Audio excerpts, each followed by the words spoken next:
ಇನ್ನು ದಸರಾ ಜಂಬೂ ಸವಾರಿ ವೇಳೆ ಅಂಬಾರಿ ಎಡಕ್ಕೆ ವಾಲಿರುವಂಥ ಘಟನೆ ನಡೆದಿದೆ. ಅಭಿಮನ್ಯು ಮೇಲಿರುವಂತಹ 750 ಕೆಜಿ ತೂಕದ ಚಿನ್ನದ ಅಂಬಾರಿ ಎಡಕ್ಕೆ ವಾಲಿದೆ.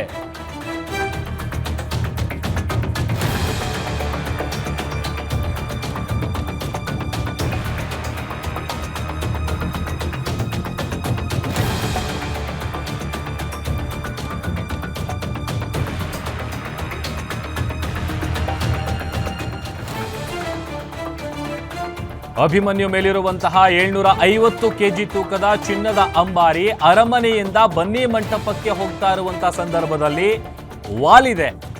ಯಾಕೆ ಅಂತ ಅಂದ್ರೆ ಅದಕ್ಕೆ ಕಾರಣ ಅಭಿಮನ್ಯು ವೇಗವಾಗಿ ಹೆಜ್ಜೆ ಹಾಕಿದ್ರಿಂದ ಅಂಬಾರಿ ವಾಲಿದೆ. ಕೂಡಲೇ ಅದನ್ನ ಗಮನಿಸಿದಂತಹ ಅಲ್ಲಿದ್ದಂತಹ ದಸರಾ ಸಿಬ್ಬಂದಿಗಳು ಹಗ್ಗದಿಂದ ಅದನ್ನ ಎಳೆದು ಕಟ್ಟಿದ್ದಾರೆ. ಆಮೇಲೆ ಅಭಿಮನ್ಯು ಏನು 750 ಕೆಜಿ ಅಂಬಾರಿನ ಹೊತ್ಕೊಂಡು ಸಾಕ್ತಾ ಇರುವಂಥ ಸಂದರ್ಭದಲ್ಲಿ ಬಹಳ ಫಾಸ್ಟಾಗಿ ಹೆಜ್ಜೆ ಹಾಕಿದಾಗ ಅದು ಎಡಕ್ಕೆ ವಾಲಿದೆ. ಆ ಸಂದರ್ಭದಲ್ಲಿ ಅದನ್ನು ಗಮನಿಸಿದಂತಹ ಸಿಬ್ಬಂದಿಗಳೇನಿದ್ದಾರೆ ಇಮಿಡಿಯೇಟ್ ಆಗಿ ಅದನ್ನು ಹಗ್ಗದಿಂದ ಎಳೆದು ಕಟ್ಟುವಂಥ ಕೆಲಸ ಆಗಿದೆ. ಒಂದು ಕಡೆ ಈಗ ಅಲ್ಲಿ ಈ ಒಂದು ದೃಶ್ಯ ಏನಿದೆ ಗಮನಿಸ್ತಾ ಇದೀವಿ ನೋಡಿ. ವೇಗವಾಗಿ ಹೆಜ್ಜೆ ಆಗ್ತಾ ಇದ್ದಂಥ ಸಂದರ್ಭದಲ್ಲಿ ಸ್ವಲ್ಪ ಎಡಕ್ಕೆ ವಾಲಿದೆ. ಅದನ್ನು ಇಮಿಡಿಯೇಟ್ ಆಗಿ ಅಲ್ಲಿದ್ದಂಥ ಸಿಬ್ಬಂದಿಗಳು ಹಗ್ಗದಿಂದ ಎಳೆದು ಕಟ್ಟುವಂಥ ಕೆಲಸ ಕೂಡ ಆಗಿದೆ. ಆಮೇಲೆ ಅಲ್ಲಿ ಜನಸಾಗರ ಗಮನಿಸ್ತಾ ಇದ್ದೀವಿ. ಆಮೇಲೆ ಈ ಅಂಬಾರಿ ಜಂಬೂ ಸವಾರಿ ಸಾಗೋದನ್ನು ನೋಡಬೇಕು ಅಂತಂದರೆ ನಿಜಕ್ಕೂ ಕೂಡ ಒಂದು ರೀತಿ ಕಣ್ಣಿಗೆ ಹಬ್ಬ ಇದ್ದಂತೆ ಅದು.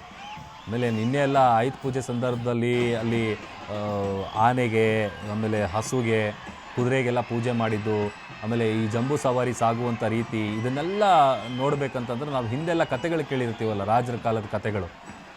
ಆ ಒಂದು ಕಾಲಕ್ಕೆ ನಮ್ಮನ್ನು ಕರ್ಕೊಂಡು ಹೋಗುವಂಥ ಅನುಭವ ಸಿಗುತ್ತೆ.